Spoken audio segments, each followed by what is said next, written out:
మనలో చాలామంది ఒక పర్సెప్షన్‌లో ఉంటారు. ఏంటంటే, నాకు దేవుని దయ ఒక్కటి ఉంటే చాలు. మనుషుల దయ అవసరం లేదు. మనుషులతో నేను ఎలా ఉన్నా, నేను ఎన్ని రిలేషన్స్ మెయింటైన్ చేసినా, చేయకపోయినా, నేను ఎలా బిహేవ్ చేసినా అది కౌంట్ అవ్వదు. కేవలం దేవునితో సరిగుంటే చాలు. నేను బాగుపడిపోతా, నేను బ్లెస్ చేయబడతాను అని వాళ్ళ ఫీలింగ్‌లో ఉంటారు. కాబట్టే వాళ్ళని మనం చూసినప్పుడు వాళ్ళు ఎంతో భక్తిపరులుగా ఉంటుంటారు. ఎంతో భక్తి చేస్తుంటారు. ఒక వారం కూడా ఆదివారం చర్చ్ మిస్ అవ్వరు. ప్రార్థనా కార్యక్రమాల్లో పాల్గొంటూనే ఉంటారు. పాటలు పాడతారు. చాలా అసలు గొప్పగా వారు కనిపిస్తూ ఉంటారు. కానీ నిజానికి వారు మనుషులతో ఎలా ఉన్నారు? వారి బంధు బాంధవ్యాలు వారు మెయింటైన్ చేస్తున్నారా? ఇతరులతో రిలేషన్‌షిప్ ఎలా ఉంది? అదంతా ఎవరికి తెలుస్తది? క్లోజ్ ఫ్యామిలీ మెంబర్స్‌కో, క్లోజ్ సర్కిల్‌కో, లేకపోతే ఆ నైబర్‌హుడ్‌కో, వారు ఎక్కడైతే ఉంటున్నారో ఆ నైబర్‌హుడ్‌కి వాళ్ళకి తెలుసు. వారు ఎంతవరకు హెల్ప్ చేస్తున్నారు, ఎంతవరకు బంధాల్ని కొనసాగిస్తున్నారనేది వాళ్ళకి తెలుసు. మరి కొంతమంది ఉంటూ ఉంటారు. దేవుని విషయంలో ఎంతో భక్తి మెయింటైన్ చేస్తూ ఉంటారు కానీ, సొంత ఫ్యామిలీ మెంబర్స్‌ని వారు కనీసం పట్టించుకొని కూడా పట్టించుకోరు. వాళ్ళతో అసలు రిలేషన్సే మెయింటైన్ చేయరు. స్వార్థంతోటి మా దగ్గరికే వచ్చి మాట్లాడాలి, మా దగ్గరికే వచ్చి హెల్ప్ చేయాలి, మేమెందుకు అడగాలి అన్న ఈ ధోరణిలో ఉంటుంటారనమాట. అంటే వాళ్ళు ఏమనుకుంటారంటే, దేవుడి దయ ఉంది కదా, ఆళ్ళంతట ఆళ్ళే వచ్చి ఇవ్వాలి, దేవుడే పంపిస్తారు వాళ్ళని అని ఆళ్ళు ఫీల్ అవుతూ ఉంటారు. కానీ నిజానికి మనం నిన్న మాట్లాడుకుందాం ఎజ్రా గురించి. ఆయన ఏం చేశాడు? బైబిల్‌ని పరిశోధించి తెలుసుకొని ఆయన తన జీవితానికి అది అప్లై చేసుకున్నాడు. ఇంకా తన ప్రజలకు కూడా ఆయన కట్టడాల్ని, నిబంధనల్ని నేర్పించడం మొదలుపెట్టాడు. ఆయన సరిచేస్తూ ఉన్నాడు. కానీ ఇక్కడ మనం ఏం చూస్తున్నాం? ఈ మనుషుల్ని వాళ్ళేమనుకుంటున్నారు? కేవలం దేవుడి దయ ఉంటే అందరు నా దగ్గరకు వచ్చి హెల్ప్ చేస్తారు. అందరు నాతో వచ్చి మాట్లాడతారు.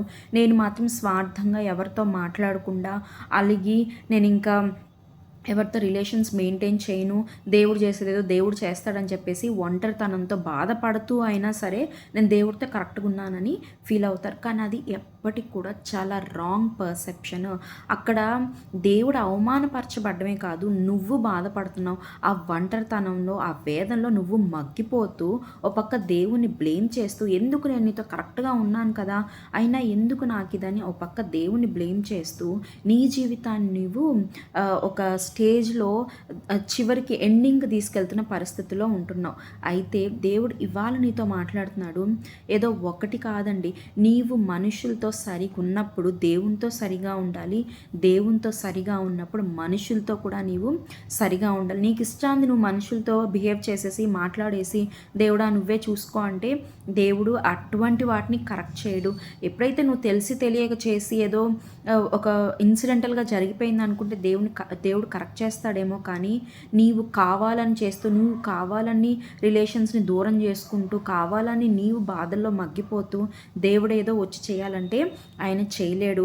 నీవు బాంధవ్యాల్ని నీవు బలపరుచుకోవాలి, నీవు మాట్లాడాలి. ఇంకొంతమంది ఉంటారు, వాళ్ళేం చేస్తారు?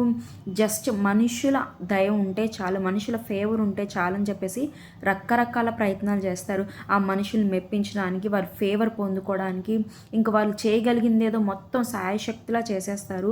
దేవునితో వాళ్ళకి సంబంధం లేదు. మరి అలాంటి వాళ్ళకి దేవుడి అనుగ్రహం ఉంటుందా అంటే అక్కడ కూడా ఉండదు. ఎప్పుడు కూడా 2 అసోసియేటెడ్. దేవుడు కూడా ఎదిగేటప్పుడు బాలుడ యేసుక్రీస్తు ప్రభు ఈ లోకంలో ఉన్నప్పుడు దేవుని దయందును మనుషుల దయందును ఉన్నాడు. మరి ఆయన అంతటి వాడే అలా ఉన్నప్పుడు మనం ఎలా ఉండాలి? ఎంత రిలేషన్స్ మెయింటైన్ చేయాలి? ఓ పక్క దేవునితో, ఇంకో పక్క మనుషులతో 2 బ్యాలెన్స్ కాదండి.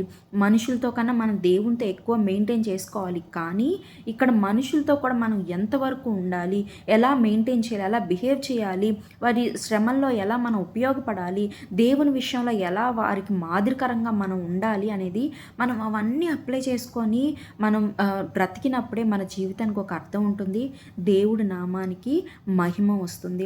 మరి అన్నీ ఆచితూచి తెలుసుకొని మనం నడుచుకున్నట్లయితే దేవుడు తప్పక మనల్ని బ్లెస్ చేస్తాడు. ఆ ఎజ్రాని ఏం చేశాడు దేవుడు? ఆయన ఏది అడిగితే రాజు అది ఇస్తాడంట.